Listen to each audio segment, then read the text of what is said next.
Okay guys, for my next technique, I'm going to be showing you how to distress paper that already has a pattern. And I just showed you how to distress these pockets, and real quick, these look a little different. What I did was, after I did the wrinkling and the smudging with the ink, I sprayed some color of Tattered Angels in there so that it would match a lot of the paper that is in this kit. And just to show you what I'm talking about, see all these colors?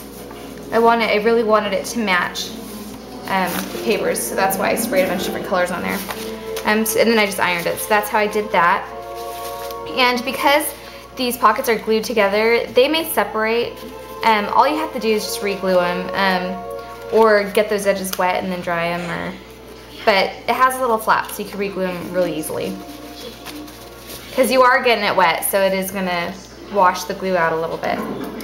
And okay, so now we're going to do this, and I'm just going to do the same thing. I'm just going to crinkle up this top part. I tore it a little bit there on accident, but that's alright. And I'm just going to go over it with some ink.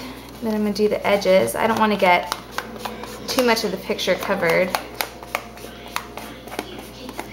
but I do want this to match the rest of my pockets.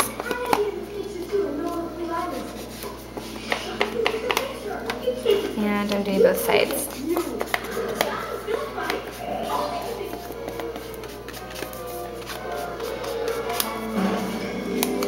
I'm going to focus a little extra on these scallops, because I want them to show. Okay. Now I'm going to spray it with some Tattered Angels, and I'm going to use some mustard seed,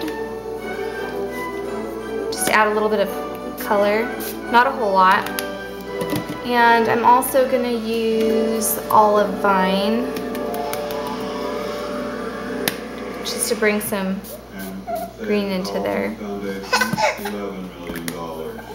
And now I'm going to use not tattered leather, pine cone. This looks sort of a richer brown. It's really pretty. I'm just going near the areas I already did.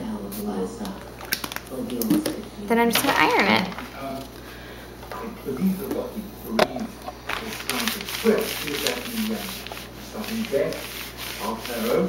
This is sort of going to give my album a real messy, colorful theme.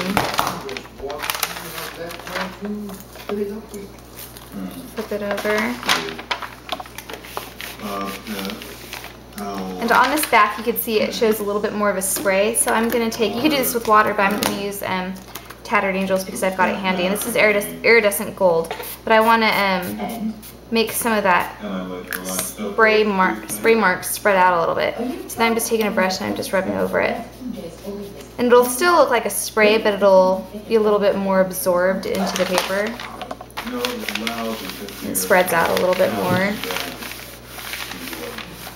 That way it looks a little bit messier, not so much of like an airbrushed look.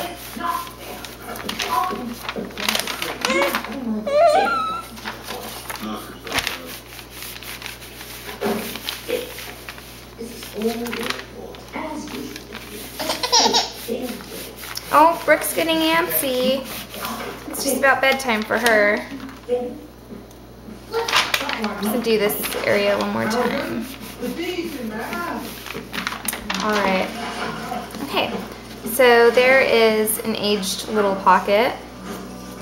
And let me see what else I've got in my bin here that I could distress a little bit.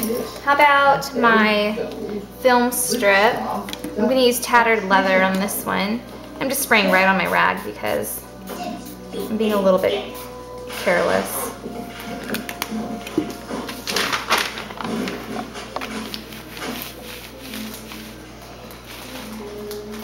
And you do want to use the iron when spraying grunge board with Tattered Angels, because it'll make it really seep into, oops, the grunge board.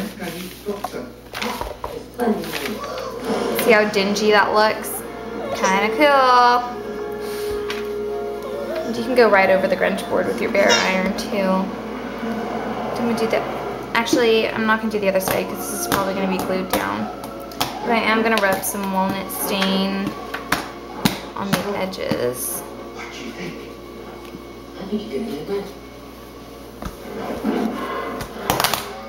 So this just really kind of grunged my grunge board up a little bit.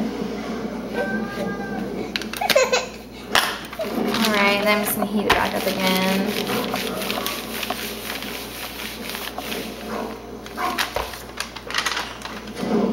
And if you wanted, you could even go over it with some water and blend the ink in a little bit more to stain the grunge board even more. Because I know you can see a little bit of the gray showing through here. So I just dipped this brush in some water and just going over it so I could blend that ink in a little bit more.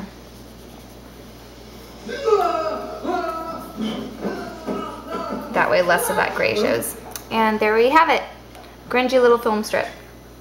Alright guys, stay tuned for another video.